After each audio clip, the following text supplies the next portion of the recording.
CMR shopping mall biggest festive ధమాకా గంట గంటకు బహుమతులు గెలుచుకోండి. నమస్తే, నేను విజయ్. తెలుగు భాషతో పాటు జాతీయ స్థాయిలో గుర్తింపు తెచ్చుకున్న నటుడు, విలక్షణ నటుడుగా అంతా పేరు ప్రఖ్యాతులు గాంచిన నటుడు ప్రకాష్ రాజ్.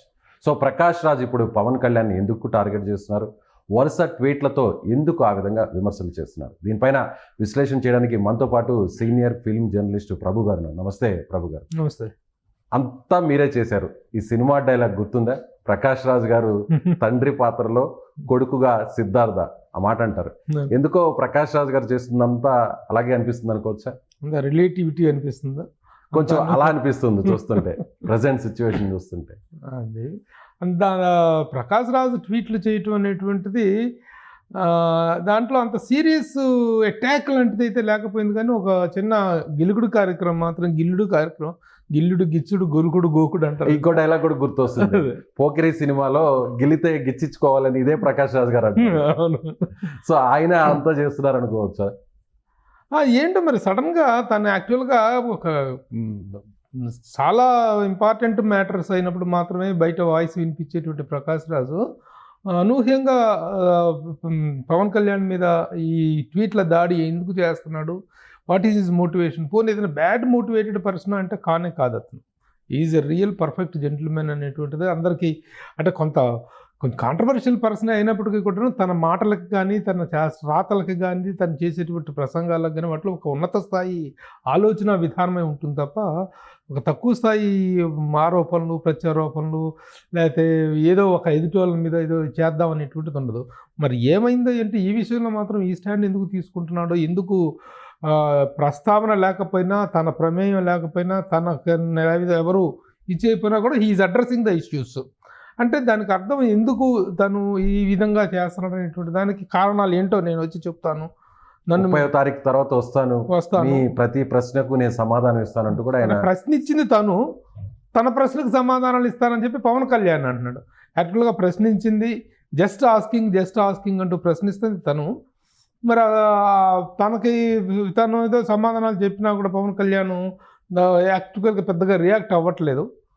బట్ అయినా సరే తను కామ్గా ఉంటున్నా సరే తను ట్వీట్ల మీద ట్వీట్లు చేస్తూ అది దాన్ని రెచ్చగొడతామనాలో, లేకపోతే అది నిజంగా జస్ట్ ఆస్కింగ్, ఫ్యాన్స్ కానీ ఎవరైనా సరే, మిగతా చూస్తున్న వాళ్ళు ఎవరైనా సరే ఇది ఆస్కింగ్ లాగా లేదు, ప్రొవోకింగ్ లాగే ఉంది అనేటువంటి ఫీలింగ్ అయితే మాత్రం కలుగుతుంది. ఆ రోజు ట్వీట్ చేసిన వెంటనే పవన్ కళ్యాణ్ గారు, ఆయన కూడా మీరంటే చాలా గౌరవం ప్రకాష్ రాజ్ గారు, ఇలా మాట్లాడడం తగదు అంటూ కూడా ఆయన మాట్లాడారు. సో మళ్ళీ వెంటబడి ట్వీట్ చేస్తున్నారు. అవును, ప్రకాష్ రాజ్ అంటే గౌరవం అనేటువంటిది నిజంగా ప్రొఫెషనల్గా గౌరవం ఉంది, పర్సనల్గా కూడా ప్రకాష్ రాజ్ అంటే గౌరవం ఉంది. ఆయనకే కాదు, ప్రకాష్ రాజ్ చిరంజీవి గారికి కూడాను ప్రకాష్ రాజ్ అంటే చాలా గౌరవం ఉంది. ఎంతెందుకు మాట్లాడుతున్నా, నాకు కూడా, మీకు కూడా ఎంతో ఎంతో ఎంతో ఎంతో ఇష్టం. దాదాపు 20 సంవత్సరాల పైగా మీరు తెలుసు, పర్సనల్గా వ్యక్తిగతంగా చాలా చాలా సన్నిహితం, చాలా బాగా తెలుసు. కానీ ఇది ఎందుకు జరుగుతుందో ఏంటనేటువంటిది తెలియదు.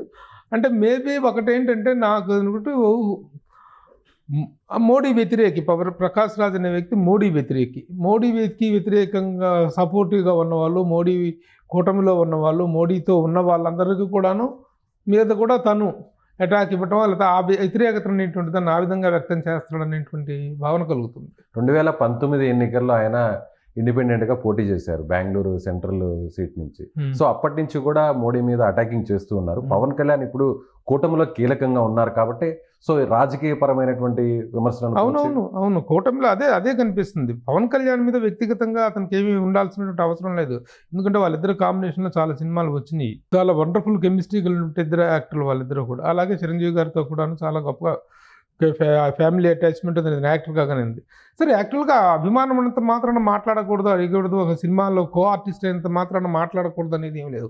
ఈయనకి పొలిటికల్గా కొన్ని అంబిషన్స్ ఉన్నాయి, పొలిటికల్గా ఒక జర్నీ ఉంది ప్రకాష్ రాజ్ గారికి. ఆ పొలిటికల్గా ఉన్నటువంటి అభిప్రాయ భేదాలు, విధానపరమైనటువంటి భేదాల కారణంగానే అతను రియాక్ట్ అవుతున్నాడు తప్ప పవన్ కళ్యాణ్ మీద వ్యక్తిగతమైనటువంటి గ్రెడ్జెస్ దీంతో మాత్రం అవుతున్నాడు అనుకోవట్లేదు. ఇట్ ఈస్ ఎ పొలిటికల్, దాన్ని గౌరవించాలి ఎవరైనా సరే.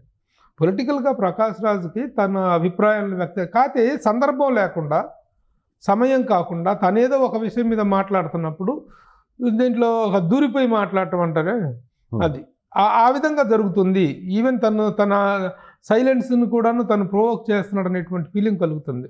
ఒకసారి ట్వీట్ చేస్తే ఓకే, 6-7 సార్లు వరుసగా ట్వీట్ చేశారు. అందులో మంచు విష్ణు గారు కూడా ఆయన కూడా రీట్వీట్ చేశారు, ఇది తగదు ప్రకాష్ రాజ్ గారు అంటూ కూడా ఆయన కూడా చెప్పారు.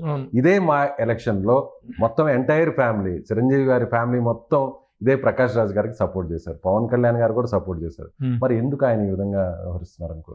అంటే అది వేరు ఇది వేరే విషయం. దాంట్లో ఆ రోజున నాకు అది చేశారు కాబట్టి మీకు ఇది చేస్తాం అనేటువంటి కదా, ఒక మెచ్యూర్డ్ వే ఆఫ్ థింకింగ్లోకి, ఒక లెవెల్ ఆఫ్ థింకింగ్లోకి వెళ్ళినప్పుడు ఇది కేవలం పొలిటికల్ స్టాండ్ విషయంలోనే. ఆ రోజున మీరు నాకు మా ఎలక్షన్స్ అనేటువంటి విషయాన్ని దీన్ని ముడిపెట్టి మాట్లాడారు. అట్లా అనుకుంటే అదే మా ఎలక్షన్స్లో మరి విష్ణు అపోజిటెంట్గా ఉన్నారు. అపోనెంట్గా ఉన్న విష్ణు ఈ రోజున పవన్ కళ్యాణ్ సపోర్టివ్గా మాట్లాడుతున్నారు. అంటే అతను ఒక బాధ్యత కలిగినటువంటి ఇది. ఇక్కడ ఏంటంటే అక్కడ యాంటీ మోడీ, ఇక్కడ మనకు కనిపిస్తుంది ప్రకాష్ రాజు పవన్ కళ్యాణ్ అనేటువంటి వాళ్ళు ప్రత్యక్షంగా కనిపిస్తున్నప్పటికీ ఇక్కడ యాక్చువల్గా పవన్ కళ్యాణ్ ప్లేస్లో అతని దృష్టిలో ఉన్నటువంటిది మోడీయిజం, హిందూయిజం, ఇవే వీటి మీద అటాక్గానే చూడాలి తప్ప నాట్ ద అటాక్ అని పవన్ కళ్యాణ్ అనుకోవడానికి అవకాశం లేదు. అలా కాదు, అతని ఉద్దేశం కూడా అది కాదు. Is not targeting Pawan Kalyan, through Pawan Kalyan he's targeting Modi, is targeting Hinduism, is targeting the మొత్తం టోటల్ ఆ బీజేపీ మైండ్ సెట్ని, హిందూ మైండ్ సెట్ని టార్గెట్ చేస్తున్నాడు. సో మోస్ట్లీ పర్సనల్గా Modi, not more than Hinduism కూడా అనుకోవడం కాదు, మోడీని టార్గెట్ చేయటమే ఇతని ఉద్దేశం. సో అలాగే ఒక ప్రమోషన్కి సంబంధించినటువంటి ఒక ఫంక్షన్లో కూడా హీరో కార్తీ, తమిళ హీరో కార్తీ కూడా ఈ లడ్డూ వ్యవహారంలో ఆయన చేసినటువంటి వ్యాఖ్యలను కూడా ఆయన క్షమాపణలు చెప్పారు. మళ్ళీ కూడా వారి బ్రదర్ సూర్య కూడా నేను కూడా క్షమాపణ చెప్తూ దీక్ష చేపడుతున్నా అంటూ కూడా చెప్పారు. కానీ ఇదే ప్రకాష్ రాజ్ గారు వాంటెడ్లీ ఈ ఇష్యూలో ఎందుకు అంత ఇన్వాల్వ్ అవుతారు? అయ్యాడు. ఎస్, యాక్చువల్గా చాలా సున్నితమైనటువంటి విషయం. ఆ రోజున ఆ అమ్మాయి యాంకర్ లడ్డు అనేటువంటిది ఒక చిన్న చెదులోక్తిగా మాట్లాడతామా, ఇప్పుడు ఈ లడ్డు కూడా వద్దులేమ్మా, ఇది సెన్సిటివ్ మ్యాటర్ అని చాలా చాలా హుందాగా చెప్పాడు కార్తీ. సరే, దాన్ని ఇప్పుడు ఇలాంటి సమయంలో దాన్ని ప్రస్తావన తేవద్దు మిత్రమా అన్నట్టుగానే కార్తీని పవన్ కళ్యాణ్ అన్నాడు తప్ప తనేమో నువ్వు తప్పు చేసావు అనేటువంటిది ఏమన్నా ఇలాంటి సెన్సిటివ్ మూమెంట్లో దాని మీద చలోక్తులు, దాని మీద జోకులు వేయొద్దు అనేటువంటి సెన్స్లో తను అన్నాడు. తను కూడా వెంటనే అయ్యో నిజమా, అట్లా ఇది ఒక అన్నెసరీ షేప్ తీసుకుంటుందేమో, అన్నెసరీగా డైవర్ట్ అవుతుందేమో వెంటనే తను రియాక్ట్ అయ్యి సారీ చెప్పటం, అలాగే సూర్య కూడా దాన్ని తీసుకొని నేను చేసుకోవడం కూడా రియల్లీ వాళ్ళ రియాక్షన్ మాత్రం అద్భుతం. వాళ్ళ స్పందన అనేటువంటిది అన్నదమ్ములిద్దరు సూర్య కానీ కార్తీక్ కానీ వాళ్ళు రియాక్ట్ అయిన విధానం, ఒక పెద్ద కాంట్రవర్సీ అయ్యేటువంటి మ్యాటర్ని సింపుల్గా వాళ్ళు సమీక్ష చేసుకుని దాన్ని పోయి చెయ్యని తప్పుకు ఎందుకు క్షమాపణ చెప్తున్నారని చెప్పేసి మళ్ళీ వాళ్ళని రెచ్చగొట్టడం. ఏంటో ప్రకాష్ రాజు భయ్యాకి ఏమైందో బ్రదర్కి ఏదో కొంచెం తేడా కనిపిస్తుంది. అది ఎలాగంటే ఒక ప్రొవోకింగ్ ఇదిలాగా ఉంటుంది ఎవ్రీడే అతను ట్వీట్ చేయటం అనేటువంటిది. మరి రేపు వస్తా అన్నాడు, మరి 30వ తారీఖున వస్తున్నాడు, ఇవాళ ఆల్రెడీ 2వ తారీఖు. చూద్దాం, వీళ్ళు వెయిట్. పంగనామాలు ఎక్కువ కొంతమందికి, అదొకటి. సరే, మిగతా ట్వీట్స్ అన్నీ కూడా సరదాగా ఉన్నాయి, వాళ్ళ స్థాయికి తగ్గట్టుగా ఉన్నాయి. చిన్న ఇప్పుడు మరీ చప్పగా కూడా ఉండడం అవసరం లేదు. చిన్న భక్తుడికి సంబోధించడం ఇది కొంచెం పంగనామాలు అనేటిది కొంచెం డిగ్రేడింగ్ గాను కొంచెం షేమ్డ్ గానే ఉంది. అది మరి దాని మీద వీళ్ళు ఎలా రియాక్ట్ అవుతారనేది చూడాలి. సో దీంట్లో బట్ ఏదైనా సరే అంత తీవ్ర స్థాయిలో దీన్ని తీసుకోదలుచుకోలేదు అనుకుంటున్నా మెగా కాంపౌండ్ కానీ ఇటు పవన్ కళ్యాణ్ కానీ. సరే, లెట్ హిమ్ తన అభిప్రాయం తను చెప్పనివ్వండి అన్నట్టుగానే ఉన్నారు తప్ప దాని మీద ఏదో పెద్ద సీరియస్గా రియాక్ట్ అయ్యేటువంటి పరిస్థితి లేదు. ఎందుకంటే పర్సనల్గా తనతో ఉన్నటువంటి అటాచ్మెంట్, ఆ రెస్పెక్ట్ వేరు. సరే, ఓకే, తన అభిప్రాయం తను చెప్తున్నాడులే అనేటువంటిదే కనిపిస్తుంది. సో ప్రతి విషయంలో కూడా ఎక్కడ పవన్ కళ్యాణ్ గారి మీద ఎవరు ఎలాంటి విమర్శలు చేసిన ఇండస్ట్రీలో ముందుంటారు నాగబాబు గారు. ఆయన కూడా ట్వీట్లతో ఆయన కూడా విమర్శలు గుప్పిస్తుంటారు. సో మరి నాగబాబు గారు కూడా ఈ విషయంలో ఎందుకో ఆచితూచి వ్యవహరించాలని సైలెంట్గా ఉన్నారు. నాగబాబు గారు పెద్ద మనిషి అయిపోయారు ఈ మధ్య. నిన్న ఒక ఫంక్షన్లో కలవటం జరిగింది. వద్దు బాబు, మీకు మీడియాకి నమస్కారం బాబు అంటున్నాడు సరదాగా. ఎందుకు ఏముంది కాంట్రవర్సీ అంటే ఈ విషయంలో ఎక్కువగా ఇంకా అవ్వట్లేదు. సీరియస్ మ్యాటర్ అయితే మాట్లాడతారు. అతను నిజంగా ఆ ఇంట్లో ఏదైనా ఇట్లాంటివి జరిగితే ముందుగా రియాక్ట్ అయ్యేది నాగబాబు. ఆయన మరి అంత పెద్ద సీరియస్గా తీసుకోలేదు దీన్ని ఎవరు కూడా, వాళ్ళ ఫ్యామిలీలో ఎవరు కూడాను దీన్ని అంత సీరియస్గా తీసుకోలేదు. ఆ సీరియస్గా తీసుకునేదాకా కూడాను ప్రకాష్ రాజ్ ట్వీట్స్ కంటిన్యూ చేస్తారేమో, we have to wait and see.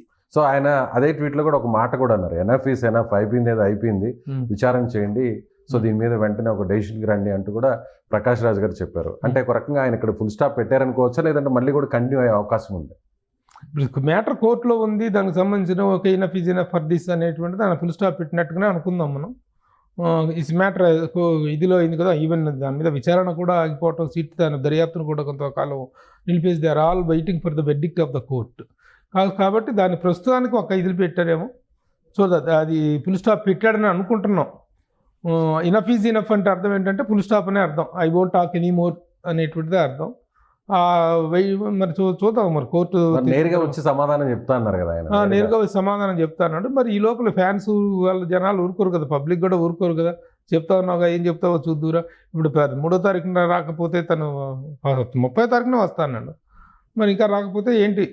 అదే ఒక చిన్న ఇదైతే చిన్న రవ్వ అయితే రగిలిచ్చాడు కదా తను. ఆ రగిలిచ్చిన దాంట్లో రిజల్ట్ ఏంటనే దానికోసం అటు పవన్ కళ్యాణ్ ఫ్యాన్స్ వెయిట్ చేస్తున్నారు, ఇటు మీడియా వెయిట్ చేస్తుంది, లేదా పబ్లిక్ కూడా ఇంట్రెస్ట్గా రాజకీయ పక్షాలు కూడా వెయిట్ చేస్తున్నాయి. ఇది ఎటు దారి తీస్తుంది, ఈ ట్వీట్ వార్ అనేటువంటిది ఎటు దారి చేస్తుంది అనేటువంటి ఒక చిన్న ఇంట్రెస్ట్ అనేటువంటిది అయితే క్రియేట్ అయింది. Let us wait and see how Prakash Raj is going to react. And అలాగే సార్, జనసేన పార్టీకి సంబంధించినటువంటి కార్యకర్తలు కావచ్చు, నాయకులు కావచ్చు, ఫ్యాన్స్ కూడా కొంతమంది ఇలాంటి వ్యక్తుల్ని, సనాతన ధర్మం మీద ఇలాంటి వ్యంగ్యాస్త్రాలు చేస్తున్నటువంటి వ్యక్తుల్ని ఇండస్ట్రీలో సభ్యత్వం లేకుండా చేయాలనేటువంటి కొన్ని కామెంట్స్ చేస్తున్నారు.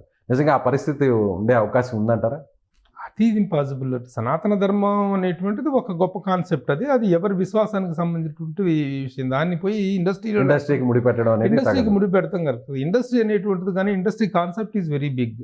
ఇండస్ట్రీ కానీ, ఇండస్ట్రీలో జరిగేటువంటి విషయాలు కానీ, లేకపోతే అది ఒక different issue. It cannot be attributed to film industry. ఇండస్ట్రీలో లేకుండా చేయాలని ఏ వ్యక్తిని ఎవరు ఎక్కడా లేకుండా చేయలేరు, చేయకూడదు. ఆ ప్రయత్నాలు కరెక్ట్ కాదు. ఎక్కడైనా అభిప్రాయ భేదాలు వస్తే అభిప్రాయ భేదాలు అంతవరకు ఖండించుకోవాలి, కానీ కాళ్ళు నరుక్కోవటం, చేతి నరుక్కోవటం, మెడ నరుక్కోవటం కాదు కదా. అలాంటి చర్య ఇది. అంత తీవ్రస్థాయి మ్యాటర్ కాదు ఇది. సో ఎంటైర్ ఎపిసోడ్లో ఎవరిది పొరపాటు, తప్పు కావచ్చు, పొరపాటు కావచ్చు, ఎవరిది ఎక్కువ శాతం ఉందంటారు? తప్పు పొరపాటు అనేటువంటి ఒక జడ్జిమెంటల్గా మనం మాట్లాడటం కాదు, కానీ ఫస్ట్ ట్వీట్లో ఇది స్టార్ట్ చేసింది ప్రకాష్ రాజ్. అసలు ప్రకాష్ రాజ్ దగ్గర నుంచి రియాక్షన్ వచ్చుద్దని ఎవరు ఎక్స్పెక్ట్ చేయలేదు. స్టార్ట్ చేసింది ప్రకాష్ రాజే కాబట్టి ఆ ఫుల్ స్టాప్ అనేటువంటిది, అది తప్ప ఒప్ప అనేటువంటిది యాక్చువల్గా ఏదైనా ఒక వివాదంలో ఫస్ట్ ముందు రాయేసినోడు నువ్వు ఎందుకు రాయేసావయ్యా అని అడుగుతావు. నేను ఇలా హర్ట్ అయ్యాను కాబట్టి నేను రాయేశానని నువ్వు చెప్పాలి సమాధానం. ఆ సమాధానం మనం ఫస్ట్ రాయేసిన తప్పు ప్రకాష్ రాజే కనిపిస్తుంది. అది ఎందుకు వేసాడు అనేటువంటిది, దానికి వివరణ ఏంటి అనేటువంటిది తను ఇచ్చినటువంటి వివరణ మీద ఆధారపడి ఉంటుంది. ఆ వివరణ జస్టిఫైడ్గా ఉందనుకో, అందరూ సాటిస్ఫై అయ్యారనుకో, ఈవెన్ పవన్ కళ్యాణ్ కూడా సాటిస్ఫై అనుకోండి, ఇష్యూ సమస్య పోతుంది. సో ఈ పరంపర ఇలాగే కొనసాగితే పెద్దలు ఎవరైనా జోక్యం చేసుకొని దీనికి ఫుల్ స్టాప్ పెట్టే అవకాశం ఏదైనా రావాలి అంటారా? అంత దూరం పోతుందని నేను అనుకోవట్లేదు. ఎందుకంటే ఒక చిన్న సంయమనంతో జరుగుతుంది. లేదు ఇంకా రెచ్చగొడతాను అనుకుంటే ఆ పోయిన స్థాయిలో అప్పుడు ఎవరు ఇంటర్ఫీర్ అవుతారు, ఏ స్థాయిలో దానికి ఒక పరిష్కారం, ఏ స్థాయిలో దానికి ఒక ఫుల్ స్టాప్ పడుతుంది అనేటువంటిది ఇట్ ఈస్ ఎ కామా తప్ప ఫుల్ స్టాప్ కాదు ప్రస్తుతానికి ఈ వివాదం అనేటువంటిది. ఎందుకంటే అవతల సనాతన ధర్మం అనేటువంటిది దాని మీద ఫైట్ చేస్తున్నటువంటి వ్యక్తి పవన్ కళ్యాణ్ దానికోసం ఫైట్ చేస్తున్నాడు. దానికోసం ఒక బోర్డును కూడా ఏర్పాటు చేయాలనేటువంటి ఒక ఇదిలో తను పోరాటం చేస్తున్నాడు. ఒక దీక్ష విరమణ జరగటం ఇదంతా జరుగుతుంది. మళ్ళీ దాని మీద నేను రాయేస్తానని చెప్పేసి ప్రకాష్ రాజ్ రెడీ అయితే it may clear up. So ప్రస్తుతానికైతే ఈ విషయం ఇక్కడికే ఆగిపోయిందని అనుకోవాలి. ఇది మనం ఒక ఫుల్ కామాలో ఉన్నాం. ఫర్దర్ అనేటువంటిది ఈ ధారావాహిక కొనసాగుతుంది. Right sir, thank you so much. ఇది ప్రభు గారు చెప్తున్న దాని ప్రకారం ఖచ్చితంగా రాజకీయపరమైన భేదాలు ఉన్నప్పటికీ సినీ ఇండస్ట్రీకి దీన్ని ముడిపెట్టడం సరికాదు. ముఖ్యంగా ఈ విషయంలో, ఈ వ్యవహారంలో ఒక రకంగా ఇంత వివాదం కావడానికి ఒక రకంగా అగ్గిని రాజేసింది ప్రకాష్ రాజ్ గారని చెప్తున్నారు. Thank you so much. Suman టీవీలో మీ పర్సనల్ అండ్ బిజినెస్ ప్రమోషన్స్ కోసం కింది నెంబర్కి కాంటాక్ట్ చేయండి.